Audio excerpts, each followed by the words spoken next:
Jadi siapa yang sering berhubungan suami istri itu akan mengurangi risiko kanker prostat. Kalau kanker prostat ini tahu-tahu udah berat aja. Datangnya ke rumah sakit itu seringnya itu terlambat. Kalau ada riwayat-riwayat saudaranya atau pamannya cek PSA umur 40 tahun, umur-umur yang nggak ada turunan kankernya, ya umur 50 tahun.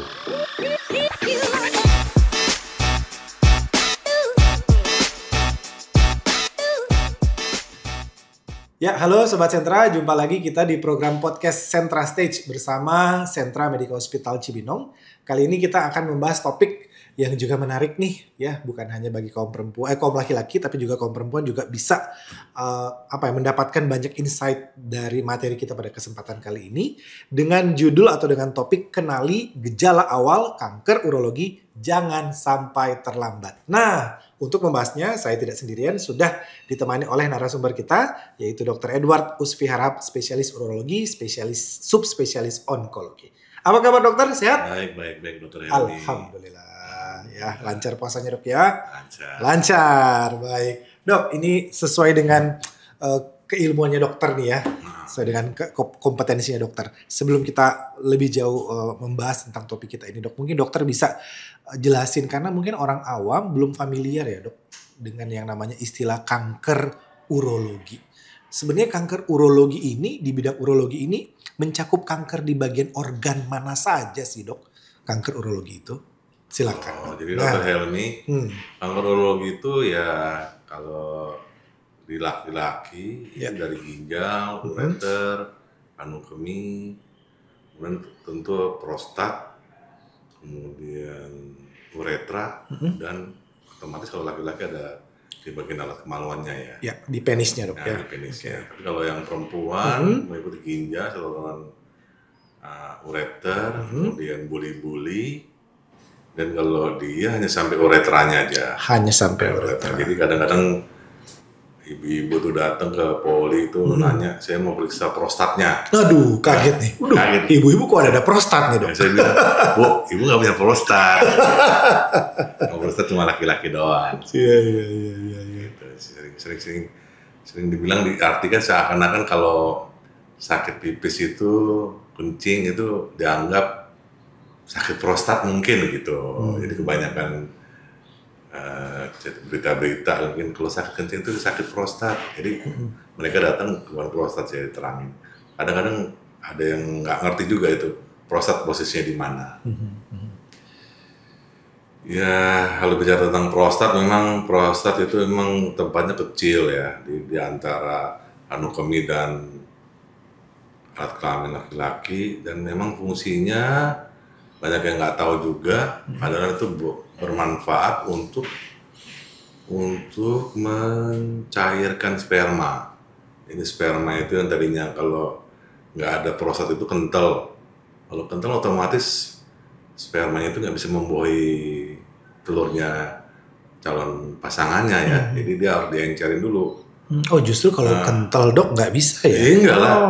Kalau encer berarti dia udah kena enzim namanya PSA itu, di prolitik itu jadi licin, jadi kayak air gitu, jadi bisa bergerak dia. Kalau maunya dia kental ya istilahnya kalau maunya ada ikan gitu ya. Berenangnya nggak lincah. Nggak lincah. orang kental kabut dia nggak bisa lancar, ya kan? Ini kan suka salah nih dok di masyarakat ya kan? Katanya kalau spermanya kental justru katanya bagus. Banyak anaknya. Iya. Kalau mani encer katanya kurang bagus. Gitu. Ya, ini kita luruskan ya dok ya. Itu aja sih dok. Tentang prostat. Oke, tentang prostat, baik. Udah jelas ya. Jadi pembagian atau perbedaan kanker urologi itu pada organ-organ tertentu tadi ya dok, pada perempuan dan juga pada laki-laki. Yang pasti perempuan, ingat Sobat Sentra, nggak ada prostat. Nah, jangan nanti ke dokter Edward mau periksa prostat. Baik. Nah, ini pertanyaan saya selanjutnya dok. Kenapa kok dok ini jadi penting banget ya kita harus waspada terhadap kanker urologi ini? Sebenarnya seberapa umum sih dok kasus-kasus kanker urologi ini di Indonesia misalkan? Ya, jadi memang kalau kanker prostat itu memang kalau dulu itu memang insidennya dikit ya. Jadi memang kasus-kasusnya juga kalau terutama di Asia, karena memang orang Asia itu kan memang makanannya ya yang sayur-sayuran, buah-buahan ya terutama ya. Jadi jamu-jamuan lah gitu. Sebenarnya itu ada faktor protektif juga. Nah sekarang seiring dengan kemajuan modernisasi, maka yang dari barat itu juga masuk jadi makanan-makanannya ke Indonesia.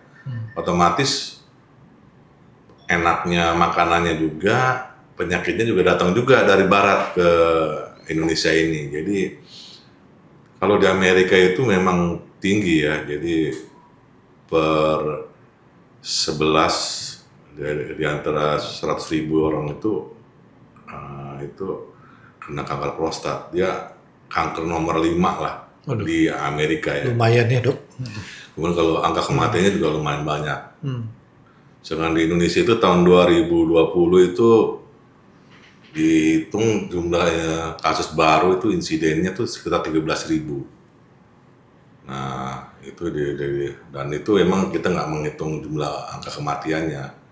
Dan seiring dengan kemajuan sini saya temukan itu karena kebetulan saya juga selain di sini juga di Darmes juga, jadi dari sedikit lama-lama makin banyak kasusnya, karena ya mungkin ya exposure dari ini ya makanan-makanan barat yang berlemak, yang kurang serat ya kan, yang cepat saji lah, itu memang itu salah satu faktor predisposisi untuk kanker prostat ini, sebab udah ada beberapa kasus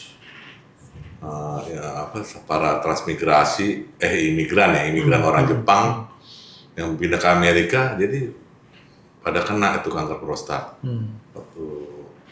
Jadi faktor makanan dari luar negeri itulah salah satu faktornya, selain faktor genetik ya. Itu aja loh mungkin Dr. Helmi untuk prolog untuk insidennya di Indonesia ini.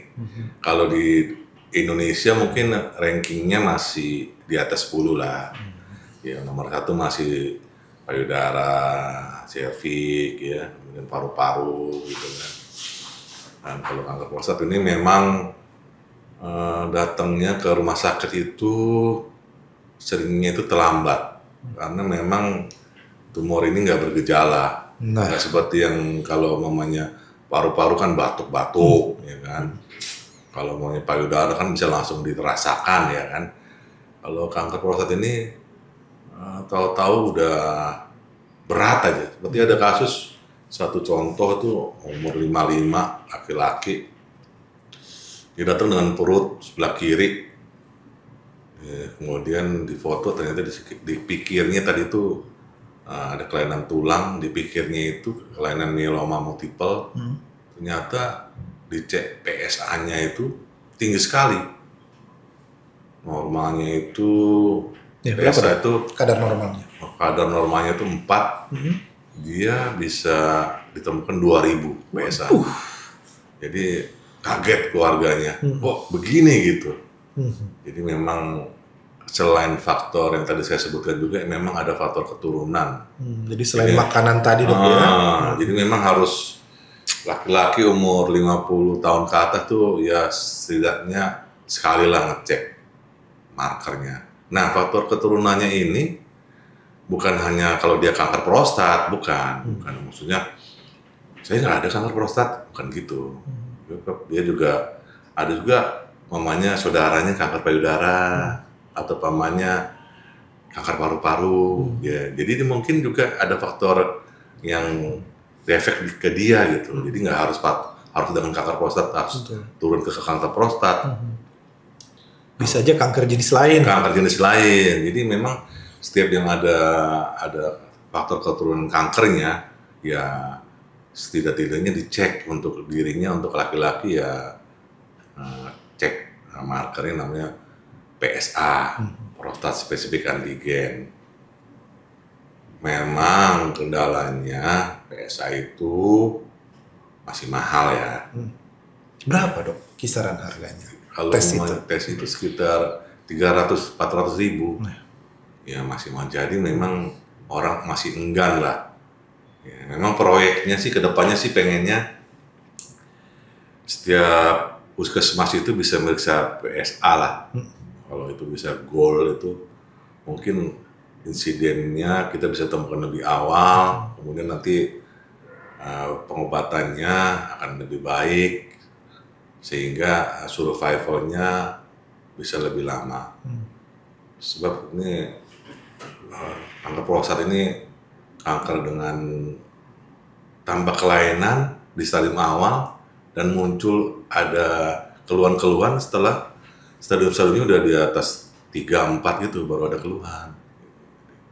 Jadi kalau umumnya kita temukan di stadium 1 aja itu kita bisa operasi atau kita bisa radiasi itu mungkin dalam itu spare waktunya mungkin dalam kalau umumnya hitung-hitungan matematik kalau dioperasi stadium 1 dia umurnya tambah 20 tahun lagi lah gitu.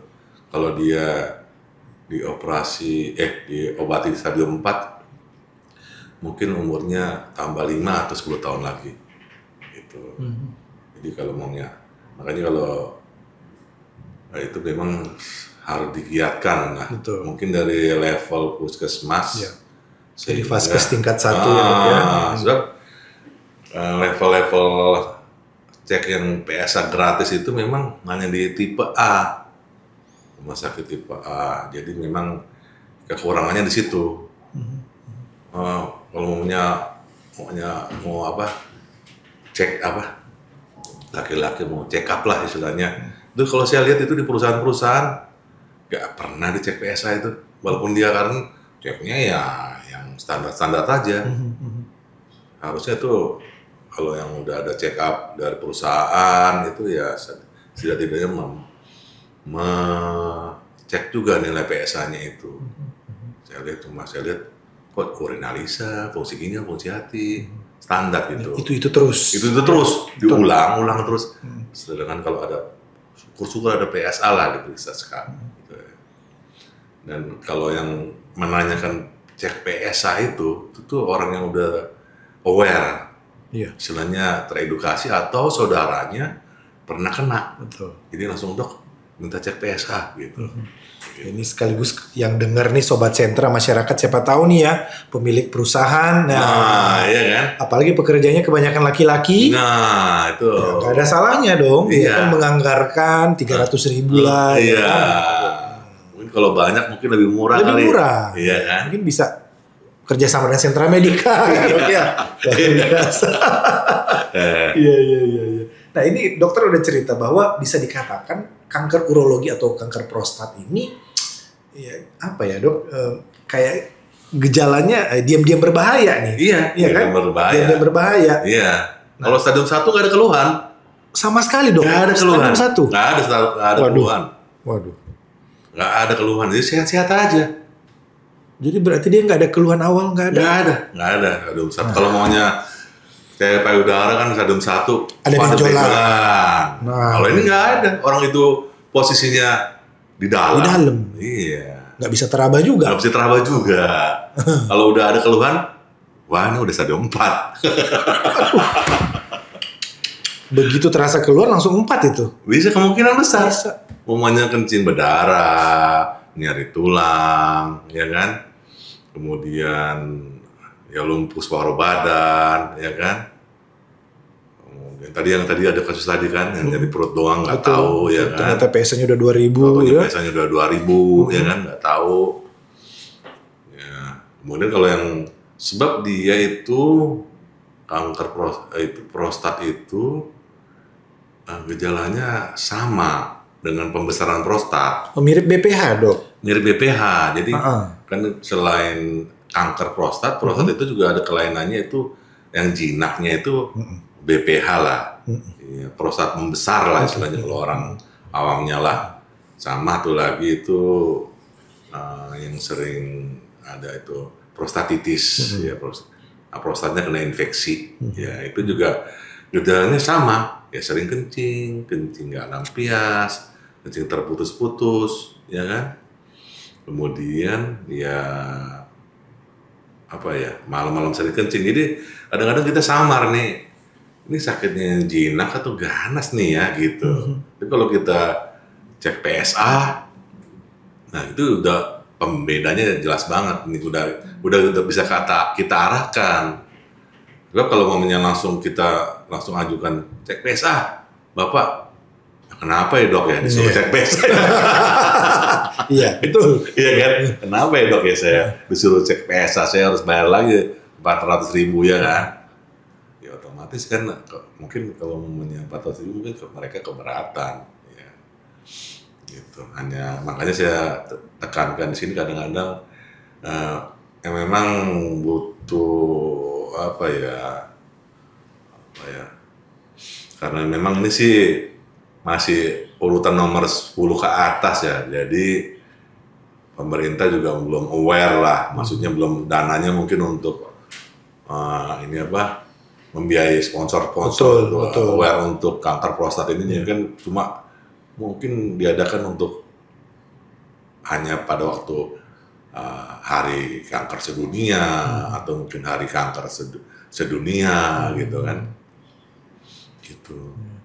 Makanya kalau mamanya aware sih, ya mungkin beda dengan di Amerika ya, karena Amerika itu karena kasusnya banyak, jadi otomatis dia lebih aware. Nah, sedangkan kita kan kasusnya nunggu parah dulu. Betul. Nah, atau baru ketahuan, baru aware. Betul. Iya, memang ya ciri khas orang Indonesia katanya, Dok. Negeri Konoha. tapi Indonesia itu memang kalau dibandingkan dengan Amerika ya memang secara jumlah memang masih dikit. Lah. Dikit. Dengan jumlah 250 juta. Amerika mungkin 500 juta kali ya. Ya kan, itu mungkin dikit lah untuk Asia karena ada faktor pendukungnya sebenarnya. Faktor suka makan jamu, minum jamu, ya kan? Sayur-sayuran, gado-gado, ya kan? Atau pecel, ya kan? Itu mungkin ada faktor antiprotektifnya juga, ya kan? Antiprotektifnya itu yang diketahui mencegah itu sayuran brokoli, kemudian teh hijau, ya kan? Kemudian daun kenikir, ya kan? Buah delima, ya kan? Kemudian tempe tahu, makanan favorit Indonesia, itu ada protektifnya juga untuk mencegah kanker prostat. Kemudian yang doyan makan tomat rebus, brokoli, tomat rebus yang dimasak, ya kan? Yang doyan makan sambal tomat, ya kan? Itu juga ada protektifnya. Ada protektifnya. Ya, kemudian apa lagi ya? Ya mungkin kalau spesifik ada juga sih jinten hitam juga bisa. Itu ada protektifnya juga untuk kanker prostat ini. Ini saya pernah dengar juga, Dok. Ini entah benar entah mitos atau apa, selentingan-selentingan orang yang jarang melakukan masturbasi, nah katanya bisa berpotensi terkena BPH.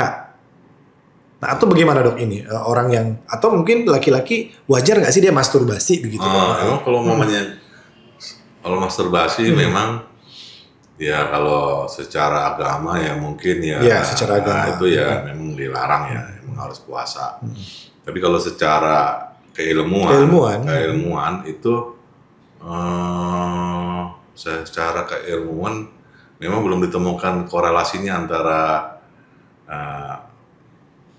banyaknya hubungan suami istri atau masturbasi itu dengan pembesaran prostat. Tapi kalau banyaknya berhubungan suami istri itu udah ada penelitiannya. Jadi siapa yang sering berhubungan suami istri itu akan mengurangi risiko kanker prostat. Jadi yang sering hubungan suami istri malah lebih rendah insiden kanker prostatnya. Ini penelitiannya di Amerika lah. Jadi melibatkan 4.000 orang. Respondennya 4.000 orang. Jadi itu kan di Amerika, berarti kan insidennya tinggi ya. Jadi yang melakukan hubungan suami istri itu di atas 20 kali itu yang ada itunya penurunan resiko kanker prostatnya. Jadi kamu 20 kali dalam sebulan. Oh, sebulan. Jadi hampir 2 hari sekali. 2 hari sekali. 2 hari sekali, 2 hari sekali. 2 hari sekali baru 15 tuh itu. Iya betul. Nah. jadi harus ditambah. Harus ditambah. Iya. Jadi sehari 2 kali. Jadi mungkin sehari 2 kali kali. Iya betul. Memang ada penelitian itu ya? Ada. Di Amerika ya? Di Amerika ya, bener itu ada. Kalau memang mau buktinya ada saya. Itu sering saya juga kalau buat joke ya kayak gitu. Kalau sama ketemu ibu-ibu itu pada benci lah yang saya omongin ini. Karena apa ya, masa sampai 20 kali saya ngapa-ngapain. Nggak bisa masak kok iya, saya. nggak bisa masak, nggak bisa kerja. Saya bilang ya pakai pemain cadangan, Bu. Stuntman. yang lain gitu. Ya bercanda aja gitu. Ya itu penelitian di Amerika gitu ya. Tapi ya itu juga dibahas juga sama urolog di Indonesia juga. Mana mungkin lah ini. Ya saya kan hanya bicara data ya, bukannya kalau memang mau mengcounter ya silakan buat penelitian lah. Kumpulin lah 4.000 orang, tanya lah 4.000 orang itu, ya kan? Sampelnya. Jadi memang ternyata bukan hanya kayak cerita jokes aja, tetapi memang terbukti. Terbukti. Tadi saya juga, oh ini kok menarik juga nih. Ini tuh di jurnal European Urology loh. Oke. Iya, bukan cuma barangan jurnal tuh masuknya, bukan jurnal yang level rendah ya, levelnya itu level tinggi itu. Angka kalau udah jurnal European Urology yang nulis biasanya sih angkanya sangat kredibel ya. Kredibel ya. Oke, jadi faktanya adalah bisa menurunkan potensi resiko 20%. Enggak, bukan 20%. Angkanya saya nggak tahu persisnya, saya cuma jadi dia tuh dibandingkan dengan yang kurang dari 20 kali. Oh, kurang dari 20 kali. Ternyata insiden kanker prostatnya itu lebih rendah yang sering gitu lah. Nanti ya kalau memang butuh spesifik angkanya nanti Dokter Helmi nanti saya kasih lah. Angka saya ambilin jurnalnya. Bukan suruh melakukan 20 kali ya. Sebagai pemain cadangan ini. Nah, kalau ngomongin soal faktor risiko dok ya, faktor risiko baik pada laki-laki dan perempuan, apa saja sebenarnya dok faktor risiko yang bisa meningkatkan? Memang kalau secara risikonya sih memang yang tadi saya sebutkan dari awal. Faktor lemak tinggi, ya kan. Aduh, berarti mulai sekarang kemudian junk food ya, fast food ya. Ya kan, ada faktor resiko juga, ada faktor kegemukan juga, itu juga faktor resiko. Cuma saya sering ditanya itu, kopi dok gimana dok kopi? Itu dia, kopi. Kopi kan makanan andalan Indonesia ya, kesukaan Indonesia.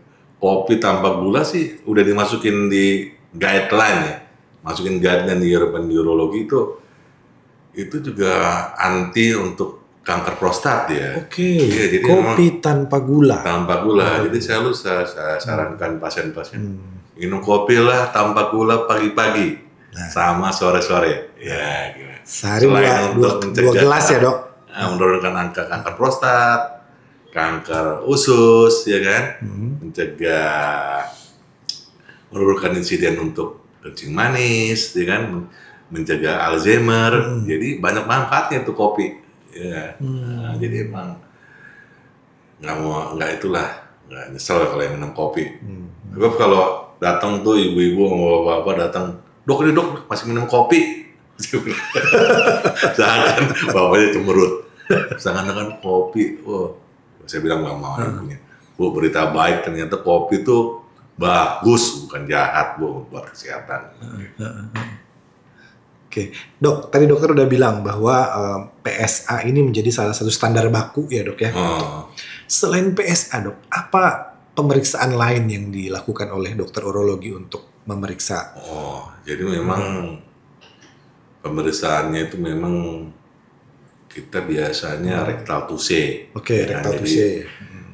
dan PSA, jadi rectal tubing. Nanti tapi yang tahu cuma dokter doang. Kita pegang prostatnya, biasanya prostatnya keras, berbenjol ya kan, kemudian asimetris ya, berarti itu dia memang curiga kanker prostat. Kemudian PSA, jika nilainya di atas 10 kita lakukan biopsi. Tapi kalau angkanya nilainya antara 4 sampai 10 borderline, ini kira-kira kanker prostat enggak ya, kanker prostat enggak ya. Sekarang udah ada yang lebih canggih lagi, kita bisa melakukan MRI multiparametrik, ya kan. Nanti di situ ketahuan kira-kira di mana yang kira-kira ganas, biasanya itu pirat 4 atau pirat 5 lah. Nanti kita biopsi, cuma biopsinya harus terukur kalau udah pakai MRI itu. Biasanya kita nggak blind, seringnya kan blind ya kan untuk biopsi prostat. Bisa kita pakai MRI, kalau MRI itu kita pakai biopsi dengan teknik robotik. Jadi yang ngatur robot yang ngarahin. Kita tinggal nunjuk aja lesinya di sini, nanti dia alat itu bergerak sendiri ke arah lesinya. Nanti dia akan kita tinggal nembak doang gitu. Kemudian canggihannya lagi adalah pemeriksaan PSMA. Jadi kita prostat PSMA itu nanti dimasukin obat, nanti di tracer, nanti lesi-lesi yang kanker itu udah langsung nyala itu. Dia hanya untuk prostat doang, bukan untuk organ-organ yang lain. Memang dia nyala juga untuk tiroid, tapi kalau ini kira-kira kanker prostat nggak ya gitu. Kalau dia mau kita cek pakai PSMA untuk prostat, baca itu, ya kan. Cuma harganya mahal, harganya itu ya sekitar 25 lah, lumayan lah. Yang jarang-jarang yang minta tuh untuk minta itu aja dokter Helmi. Jadi dari level rendah hanya dokternya meriksa rectal tubing sampai level tinggi. Sampai level tinggi. Ya berarti gitu. Kalau memang mau deteksi dini gitu. Kalau memang mau deteksi lebih tinggi lagi ya cek gen ya. Untuk gen benar-benar saya ini ada gennya nggak sih? Mungkin pemeriksaan genomik ya dok. Genomik ya kan. Genomik ini kira-kira ini apa nih? Kira-kira yang saya kena nggak nih gitu. Nah, jadi pertanyaannya kalau memang dia kena, nah kita mau ngapain coba? Apa kayak siapa itu artis yang di Amerika itu istrinya Brad Pitt? Oh, Angelina Jolie. Dia kan genomiknya kan genomik, betul. Payudara. Betul. Itu langsung angkat kan? Apakah kita juga kalau udah genomiknya positif mau diangkat prostatnya? Mana mau ya? Iya. Paling nggak kan kita langsung bisa tahu deteksi dini stadium awal. Ya memang kalau memang dia mau ya dia operasi. Operasinya itu operasi prostat itu hanya pada stadium 1. Oh justru stadium awal. Jadi nggak ada operasi di stadium 4, 3, 2 tuh. Jadi gold standarnya itu stadium 1 malah. Karena angka kesembuhannya tuh mencapai 95%. Dulu sih operasinya prostatektomi terbuka ya. Cuma untuk seringnya itu kalau operasi terbuka itu sering kena ngompol atau sarafnya kena. Sekarang udah makin canggih, pakai laparoskopik, sekarang pakai robotik malah. Jadi benar-benar dilihat itu sarafnya mana yang diambil atau enggak. Jadi resiko efek samping seperti disfungsi ereksi atau ngompol itu bisa dihindari gitu. Semakin canggih itu. Cuma memang ya semakin canggih semakin mahal. Makin mahal. Ya ada uang ada barang. Nah, dok soal PSA tadi ya saya tertarik di sini. Kira-kira usia berapa sih yang paling ideal? Apa ya saya masih muda, ngapain saya tes PSA? Iya kan gitu. Kalau mamanya dia ada faktor resiko, saudara-saudaranya ada kanker prostat, bukan ada kanker yang lain lah, cervix atau payudara atau paru-paru lah atau yang lain-lain lah. Itu ya di umur 40 lah. Tapi kalau dia nggak ada, ya cek PSA di umur 50 lah. 50. Paling ya idealnya di situ. Dok. Idealnya gitu. Emang kita disarankan juga nggak boleh maksa. Oke. Jadi ya itu kesadaran dia aja gitu. Iya, 50. Jadi nggak harus. Oke.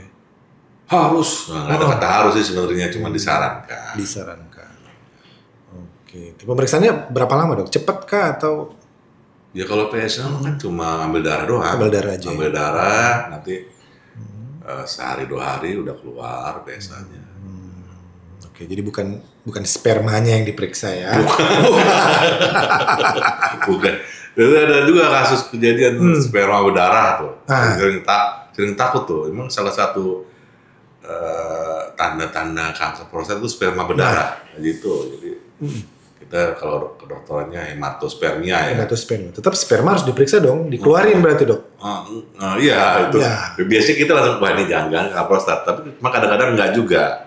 Oke. Jadi kalau mamanya kita jadi salah. Jadi kadang-kadang hematospermia itu kejadiannya kalau sering hubungan suami istri, sering banget, lebih mungkin sehari banyak gitu. Sehari 5 kali. Atau ya, untuk biar dapat 20 kali. Atau enggak yang jarang. Oh, justru. Jadi dia jarang 3 bulan, 6 bulan berhubungan. Setahun sekali. Gitu. Itu bisa karena mungkin sperma kalau nggak dikeluarin kan dia diresep kembali ya, kadang-kadang jadi seperti gel ya. Gel. Kayak bentuk. Jadi pomade, Dok. Iya. Jadi kayak gel kayak istilahnya gitu. Okay. Itu berdarah juga. Kalau kita kasih obat antibiotik tanda radang itu biasanya normal lagi. Tapi itu kita udah harus aware. Kanker prostat nggak ya? Kita cek PSA-nya. Gitu. Kalau maunya normal, wah kayak ini infeksi aja. Nah untuk ngebedain, Dok, tadi ada prostatitis, ada BPH, kan mirip-mirip tuh, Dok. Khasnya apa, Dok? BPH, prostatitis sama? Hampir sama itu, timbang tindih. Aduh. Cuma kalau yang prostatitis kan usianya, biasanya kan enggak, kalau usia muda lah, ya kan. Oh, kalau BPH justru ke usia tua, kalau prostatitis yang muda? Muda, muda biasanya. Biasanya dia tuh shopping dokter tuh dia, biasanya.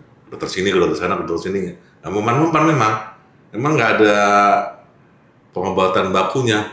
Jadi memang termasuk salah satu penyakit yang susah disembuhkan itu prostatitis. Kalau udah kena.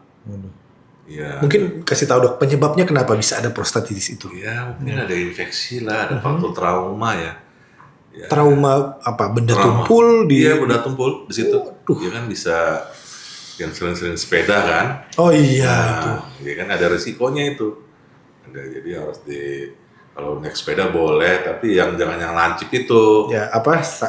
Saddle-nya yang gede lah, empuk. Yang busanya empuk ya. Nah, busanya empuk, jadi nggak menekan di selangkangannya ini di antara-antaranya itu kan. Nah tuh. Iya. Oke, jadi trauma benda-benda keras ya, Dok ya. Iya, betul. Oke, jadi bisa menyebabkan infeksi tadi. Saya pikir karena dari makanan terus menginfeksi ke prostat. Jarang, Dok. Jarang. Oke. Memang itu kan ya ada juga sih faktor-faktor B20 lah. Ya kan, itu yang hubungan sesama itu kan. Mungkin ada juga faktor resikonya. Oh bisa jadi infeksi prostat itu. Sebab dia kan dekat ya. Prostat itu kan kita colok juga pakai tangan kalau meriksa prostat dapat itu. Ya bisa juga nanti tuh kalau dari situ resikonya ada juga. Nah berarti ini sudah jelas gejala khasnya nggak ada, hampir nggak ada gejala, dokter ya. Dan selalu datang di saat sudah stadium lanjut. Iya. Ini jadi PR banget. Jadi PR banget stadium. Jadi ya kadang-kadang hanya untuk darmas, hanya untuk melihat apakah udah nyebar ke tulang atau belum. So dia paling suka nyebar ke tulang. Oh ini metastasisnya ke tulang? Iya, metastasisnya ke tulang. Iya, jadi tulang yang duluan pertama kali, jarang Nah, cuma kanker prostat ini kekasannya itu dia slow growing. Oh, slow growing. Slow growing dia. Jadi dia pelan-pelan aja. Jadi seakan-akan nggak sakit. Jadi memang penyakitnya itu nggak langsung parah gitu. Jadi kalau dia kena diagnostik nggak diobatin, ya masih bisa bertahan dia dengan kondisi-kondisinya itu 1 tahun, 2 tahun gitu. Tapi kalau namanya kita obatin, ya bertambah. Jadi 5 tahun, 7 tahun. Tapi kalau dia stadium 1, yang tadi saya sebutin tadi, bisa sampai 20 tahun yang terlama pasiennya. Jadi kalau dia, saya selalu semangatin pasien-pasien itu, yang umur 70 tahun, Bapak stadium 1, selamat Pak. Kalau Bapak diradiasi atau dioperasi ini, 20 tahun lagi Bapak masih hidup. Dia langsung, 90 tahun ya dok ya. 90 tahun ya dok ya. Iya itu prediksinya Pak. Prediksi, ya. Tapi bisa meleset kan prediksi itu. Ya mungkin kan karena penyakit yang lain ya. Iya. Mungkin jantung atau kan. Betul. Oke, mungkin terakhir dokter, apa himbauan ke masyarakat, pesan-pesan pada kaum pria yang mungkin usianya sudah 40-an, ya, atau mungkin ada riwayat-riwayat kanker, apa dok yang bisa disampaikan? Kalau saya sih yang pada masyarakat itu ya, kalau ada riwayat-riwayat saudaranya atau pamannya yang satu garis lah darah, itu ya cek PSA umur 40 tahun. Ceknya bisa di rumah sakit Sentra Medika Cibinong. Cibinong ya kan. Puskesmas sudah ada dok? Sudah bisa? Belum semua? Belum ya. Belum. Kemudian untuk yang umur-umur yang nggak ada turunan kankernya, ya umur 50 tahun periksanya. Kemudian pola makan, yang tadi saya sebutin tadi itu, jangan yang berlemak-lemak tinggi, ya kan, yang fast food, ya, kemudian banyak makan buah-buahan, sayuran, kemudian minum kopi pagi-pagi, kopi tanpa gula, sore-sore, ya kan, kemudian makan sambal tomat, ya kan, sambal tomat, kemudian brokoli buat sayur-sayurnya, kemudian makan tempe tahu. Ya sekali-sekali daging-daging boleh lah, ya kan. Nggak harus kalau udah kanker nggak boleh makan daging, nggak boleh itu, ya nggak sekali-sekali boleh gitu. Dan makan makanan yang dibakar ya harus diwaspadai juga gitu. Jadi faktor penyebab kanker. Ya, sate-satean ya. Sate-satean. Kalau mau makan sate mau kenyang, hitam-hitamnya dibuang, ya kan. Betul. Ya. Yang matangnya aja dimakan. Yang kena arang maksudnya. Yang kena arangnya nggak dibuang. Karsinogenik gitu kan. Betul, karsinogenik. Paling terakhir dokter, mungkin Sobat Sentra pengen konsultasi sama Dokter Edward. Ada di hari apa, jam berapa begitu dok? Kalau saya Selasa, Kamis, dan Sabtu. Kalau Selasanya jam 5. Kemudian Kamisnya juga jam 5. Kalau Sabtunya jam 2. Oh, lebih awal di Sabtu. Sabtu. Oke, Gitu, dokter. Iya, berarti kalau yang mau konsultasi silakan Selasa, Kamis, dan Sabtu. Selasa, Kamisnya sore ya dok, jam 5. Sabtunya lebih awal jam 2. Iya. Oke, baik. Terima kasih dok. Sama-sama dokter Helmi. Sharing-sharingnya mudah-mudahan insya Allah yang dengar juga mengambil manfaatnya ya dok ya. Iya. Oke, apalagi yang sudah ada riwayat cancer bisa segera mungkin melakukan pemeriksaan, apalagi PSA dok. Iya. PSA, baik. Sehat-sehat selalu dokter, sukses. Sama-sama dokter Helmi. Kita ketemu lagi lain kesempatan dok. Jangan kapok dok. Oke. Baik Sobat Sentra, demikian obrolan saya bersama Dokter Edward mengenai penanganan kanker prostat atau kanker urologi pada umumnya. Ya, kita akan ketemu lagi di kesempatan yang lain masih di program podcast Sentra Stage, Sentra Medica Hospital Group. Sampai jumpa.